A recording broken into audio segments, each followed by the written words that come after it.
జై జగన్నాథ. నేడు చారిత్రక ప్రసిద్ధి పొందిన పూరి జగన్నాథ స్వామి రథయాత్ర ప్రారంభం కానుంది. జగన్నాథుడు తన సోదరి సుభద్రతో కలిసి, అలానే బలభద్రులతో కలిసి ఊరేగింపుగా గుండీచా మందిరానికి వెళ్ళడమే ఈ రథయాత్ర. ఇందులో జగన్నాథుడు కొలువై ఉన్న రథం పేరు నందిఘోష. ఈ రథం 45.5 అడుగుల ఎత్తుతో ఉంటుంది. అలానే 18 చక్రాలు కలిగి ఉంటుంది. అలానే బలభద్రుడి రథం 45 అడుగుల ఎత్తులో ఉంటుంది. ఈ రథానికి 16 చక్రాలతో అలలారుతూ ఉంటుంది. దీని పేరు తాళధ్వజ. ఇక సుభద్రాదేవి ఊరేగింపే రథం పేరు దేవదళన. ఇది 44.5 అడుగుల ఎత్తులో ఉండి 14 చక్రాలతో కలిగి ఉంటుంది. ఇవన్నీ రథయాత్ర ఉత్సవానికి కొన్ని నెలల ముందుగానే రంగురంగుల వస్త్రాలతో ఆకర్షణీయంగా అలంకరింపబడుతూ ఉంటారు. ఈ యాత్ర ఆషాఢ శుద్ధ విదియ నాడు మొదలవుతుంది.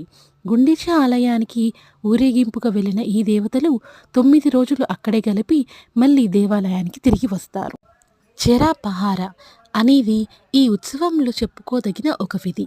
ఇందులో ఆలయ అనువంశిక ధర్మకర్తలైన గజపతి రాజులు బంగారు చీపురు కట్టుతో ఆ రథయాత్ర మొదలై ప్రదేశాన్ని రథయం చుట్టూ కూడా శుభ్రం చేస్తారు. గంధపు నీరును, గంధం పొడిని చల్లి ఆ ప్రదేశాన్ని పవిత్రం చేస్తారు. భగవంతుని ముందు రాజు, సామాన్యుడు ఎవరైనా ఒకటే అనే అర్థంతో ఇలా జరిపిస్తూ ఉంటారు. 9 రోజులను గుండీచా ఆలయంలో శ్రీ మందిరంలో ఆనందోత్సవాలతో గడిపిన బలరామకృష్ణ సుభద్రలు మరలా వెనుకకు పూరి ఆలయానికి రావడంతో ఉత్సవం పూర్తి అవుతుంది. వారు వెనుకకు వచ్చే దారిలో మౌసీమ అనే గుడి దగ్గర ఆగినప్పుడు పొడిపీట అనే పదార్థాన్ని భక్తులకు పంచుతారు.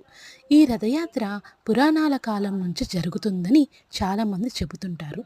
ఇందుకు సంబంధించిన వృత్తాంతాలు స్కంద పురాణం, బ్రహ్మపురాణం, పద్మపురాణాల్లో, కపిల సంహితలోనూ చెప్పబడ్డాయి.